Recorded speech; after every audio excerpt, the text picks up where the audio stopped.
If you opened a gossip magazine in the 1970s, you'd see his name constantly.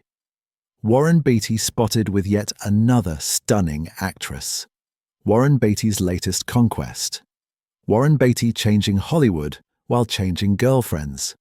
He was the ultimate playboy, the man who reportedly slept with thousands of women, 12,775 according to one biographer's calculations, while also revolutionizing American cinema. He dated Joan Collins, Natalie Wood, Leslie Caron, Julie Christie, Diane Keaton, Madonna.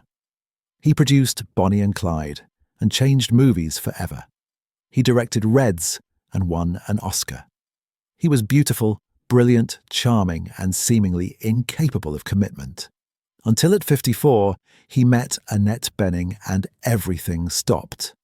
This is Warren's story, from a shy Virginia boy overshadowed by his talented older sister, to Hollywood's most notorious womanizer, to the man who finally found what all those thousands of women couldn't give him. This is about the playboy who grew up. March 30th, 1937, in Richmond, Virginia, Henry Warren Beaty was born. His father Ira was a teacher and school administrator. His mother Kathlyn was also a teacher. Solidly middle class, educated family. But Warren wasn't the firstborn. His sister Shirley was 3 years older, and she was special. Talented, driven, already performing by age 4. She'd later become Shirley MacLaine, one of Hollywood's biggest stars. Growing up, Warren lived in her shadow. Shirley got the attention, the praise, the spotlight.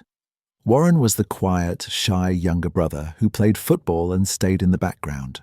But Warren was handsome, extraordinarily so.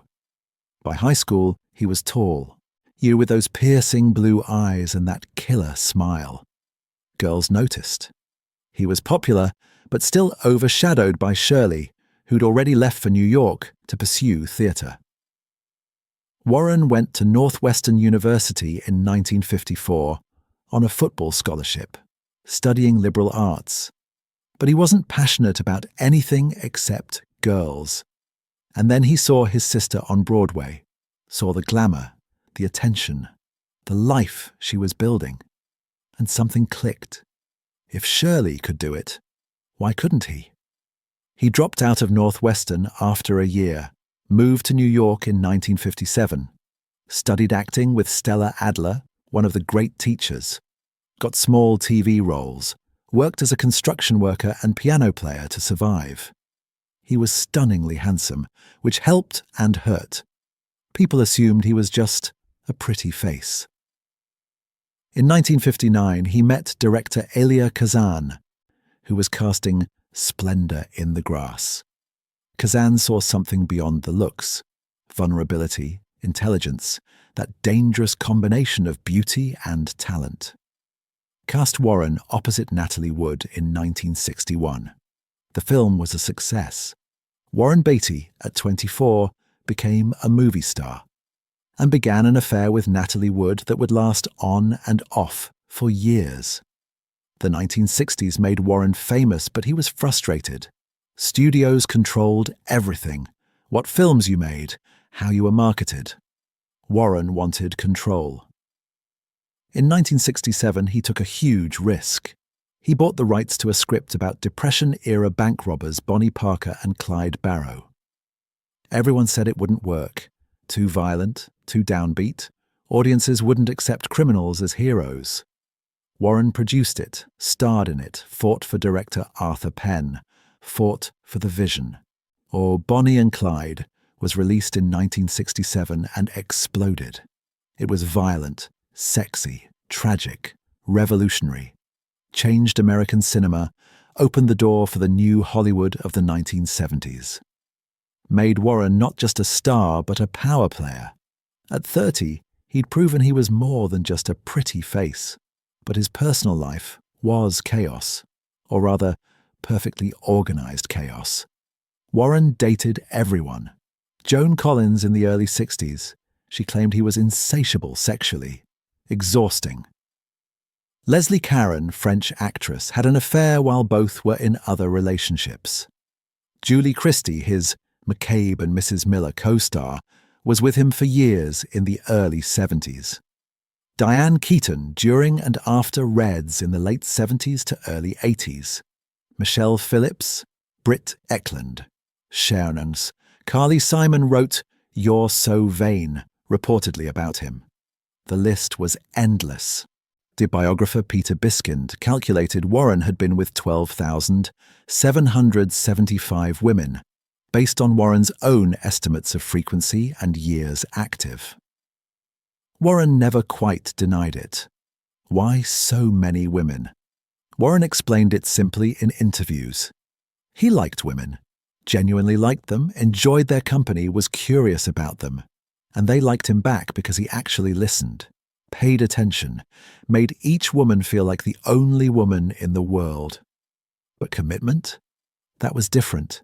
He'd get close, then pull back, get serious, then sabotage it. He was terrified of being trapped, of losing freedom, of becoming ordinary. Through the 70s and 80s, Warren made brilliant, ambitious films.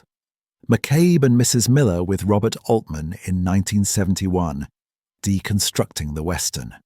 Shampoo in 1975, on playing a hairdresser sleeping his way through Beverly Hills on Election Day 1968. Basically, playing himself.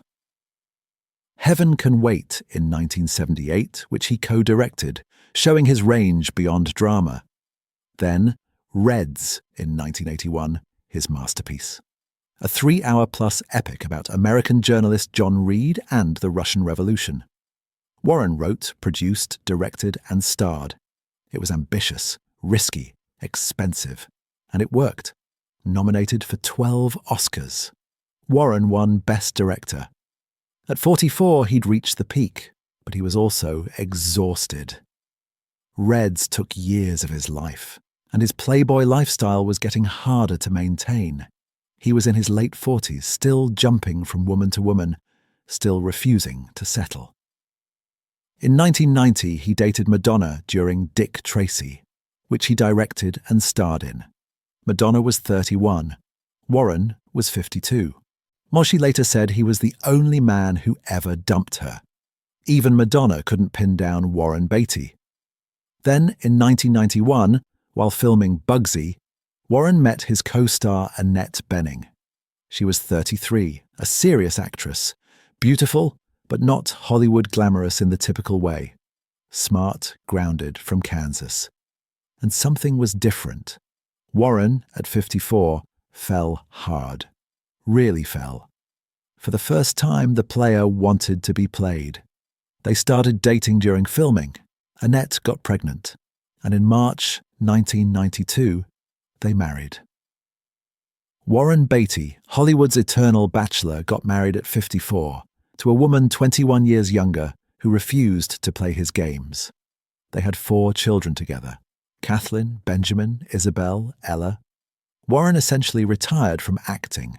Made Bulworth in 1998, a brilliant political satire, then Town and Country in 2001, which was a disaster. Then Nothing for 15 years, until Rules Don't Apply in 2016. He was done with Hollywood, done with chasing. He wanted to be a father, a husband, to actually be present for this family in a way he'd never been for anyone before.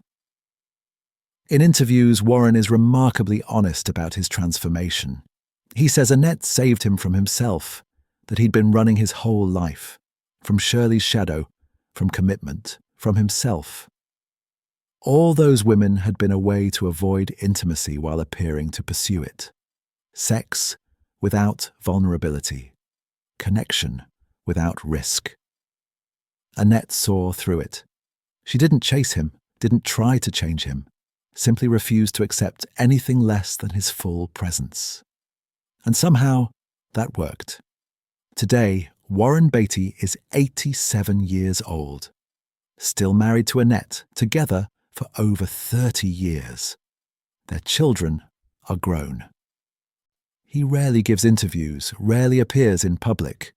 He's content being a retired Hollywood legend, grandfather, husband. The man who slept with thousands of women now sleeps next to one woman every night. And he says it's the only time in his life he's actually been happy. Looking back, Warren's story is about more than sex or fame.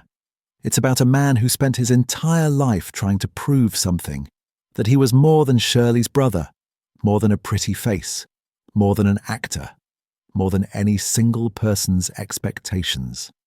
He became a producer, director, writer, mogul, changed American cinema with Bonnie and Clyde, won an Oscar for Reds, and conquered Hollywood's female population, but none of it filled whatever emptiness drove him.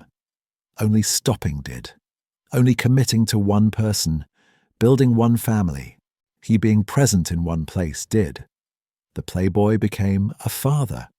The Bachelor became a husband.